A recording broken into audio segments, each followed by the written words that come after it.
Iran Israel সংঘাতের মধ্যে শনিবার প্রেসিডেন্ট ডোনাল্ড ট্রাম্প নিজেই ঘোষণা দেন ইরানের ফোর্দো, নাতাঞ্জ ও ইস্পাহানের মতো গুরুত্বপূর্ণ পারমাণবিক স্থাপনাগুলোতে যুক্তরাষ্ট্র সফলভাবে বিমান হামলা চালিয়েছে।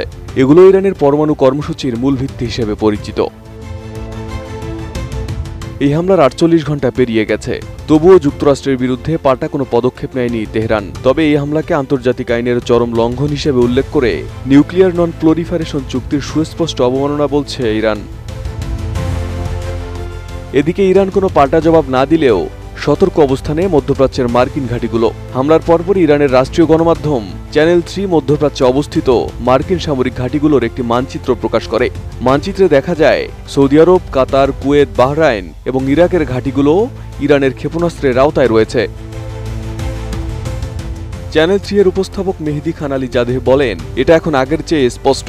কেবল ইরানি জাতির জন্য নয়, বরং এ অঞ্চলের সব জনগণের জন্য সব মার্কিন নাগরিক ও সামরিক কর্মীরা এখন বৈধ লক্ষ্যবস্তু। ওভাল অফিসে মার্কিন প্রেসিডেন্ট ওয়াশিংটনে ৫০,০০০ মার্কিন সৈন্যের কফিন গ্রহণ করার সিদ্ধান্ত নিয়েছেন। খামেনি সমর্থিত কেহান পত্রিকার অতি রক্ষণশীল প্রধান হোসেন শরীয়ত মাদারি লেখেন, এখন আমাদের পালা। প্রথম পদক্ষেপ হিসেবে বাহরাইনে মার্কিন নৌবাহিনীর ওপর অবিলম্বে ক্ষেপণাস্ত্র বর্ষণ করার। তিনি ইরানের প্রতি কৌশলগত হরমুজ প্রণালী বন্ধ করার জন্য তার দীর্ঘদিনের আহ্বান পুনর্ব্যক্ত করেন এবং বলেন, তেহরানকে অবশ্যই যুক্তরাষ্ট্র, যুক্তরাজ্য, ফ্রান্স ও জার্মানি থেকে জাহাজ প্রবেশাধিকার বন্ধ করতে হবে। এছাড়া ইরানের সংসদের অন্যতম ডানপন্থী সদস্য হামিদ রাসাইও বলেন, ইরানকে অবশ্যই সৌদি আরবে অবস্থিত মার্কিন ঘাঁটিতে আঘাত করতে হবে। বর্তমানে ইরান প্রতিশোধ নিতে কূটনীতি নয়, সামরিক পথকেই বেছে নিতে পারে। মধ্যপ্রাচ্যে যুক্তরাষ্ট্রের ১৯টিরও বেশি সামরিক ঘাঁটি রয়েছে। এর মধ্যে বহু ঘাঁটি ইরানের সরাসরি ক্ষেপণাস্ত্রের আওতায়।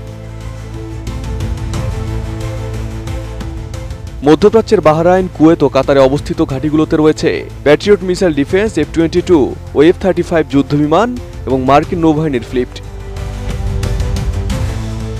বিশ্লেষকরা বলছেন, এত সব প্রতিরক্ষা থাকা সত্ত্বেও যদি ইরান সরাসরি হামলা চালায়, তবে তা হবে সংশ্লিষ্ট দেশগুলোকেও সংঘাতে জড়িয়ে ফেলা, যার প্রভাব সারা বিশ্বে পড়বে।